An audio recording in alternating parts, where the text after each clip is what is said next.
Assalamualaikum warahmatullahi wabarakatuh, Bapak dan Ibu berjumpa kembali.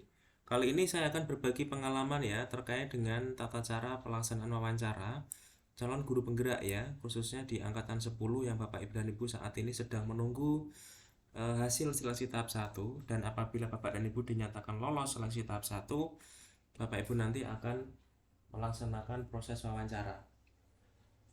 Jadi yang pertama, Bapak dan Ibu, peserta akan mengikuti seleksi wawancara sesuai dengan jadwal wawancara yang diberikan. Bapak Ibu silahkan cek secara berkala ya di SIM PKB-nya. Kemudian peserta menggunakan komputer atau perangkat elektronik yang mampu menangkap suara dan gambar peserta dengan baik. Bapak dan Ibu silahkan sebelumnya diuji coba dulu ya perangkat elektroniknya sehingga nanti mampu menangkap gambar dan suara. Yang ketiga adalah wawancara akan berlangsung sekitar 60 menit, di mana kandidat akan diwawancarai oleh 2 tim asesor pada saat yang bersamaan. Jadi Bapak dan Ibu selama wawancara berlangsung, Bapak Ibu nanti akan diwawancarai oleh 2 asesor ya. Dan nanti masing-masing asesor akan bertanya secara bergantian. Kemudian selama wawancara, peserta diharapkan untuk memberikan jawaban berdasarkan pengalaman dan pengetahuan yang dimiliki. Bapak dan Ibu silahkan dijawab pertanyaan sesuai dengan pengalaman ya, jangan sampai kita mengarang karena nanti pertanyaan dari wawancara itu akan berkelanjutan. Kalau Bapak dan Ibu menjawabnya sesuai dengan pengalaman maka akan mudah. Tetapi kalau Bapak dan Ibu menjawabnya sesuai mengarang ya atau tidak jujur di rekayasa misalnya ya, Bapak dan Ibu nanti akan kesulitan ya untuk menjawab pertanyaan berikutnya. Karena pertanyaan berikutnya biasanya akan berkaitan dengan pertanyaan sebelumnya. Di sini adalah contoh jawaban yang diharapkan saat wawancara.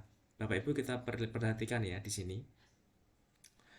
Saya mengalami beberapa hambatan saat menjalankan program pola hidup sehat untuk anak atau murid.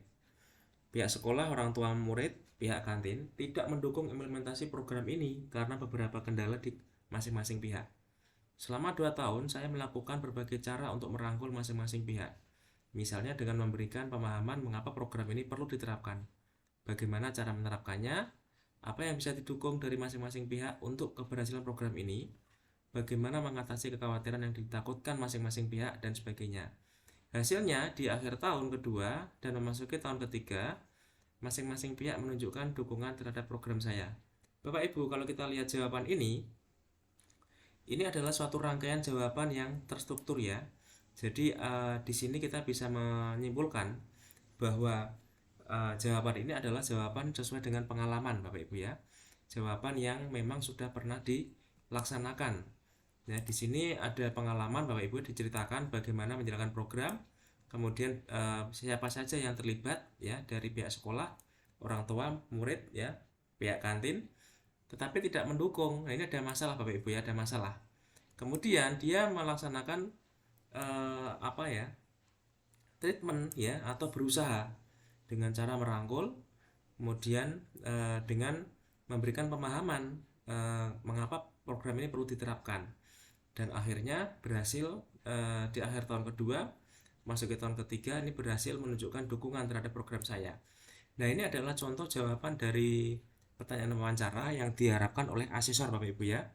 Silahkan dijawab seperti ini, jangan sampai kita menjawabnya singkat-singkat ya, nanti tidak akan bisa dipahami oleh asesor.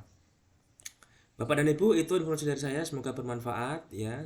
Terima kasih dan semoga diberikan kelancaran untuk seleksi tahap 2 nanti di CGP angkatan 10. Wassalamualaikum warahmatullahi wabarakatuh.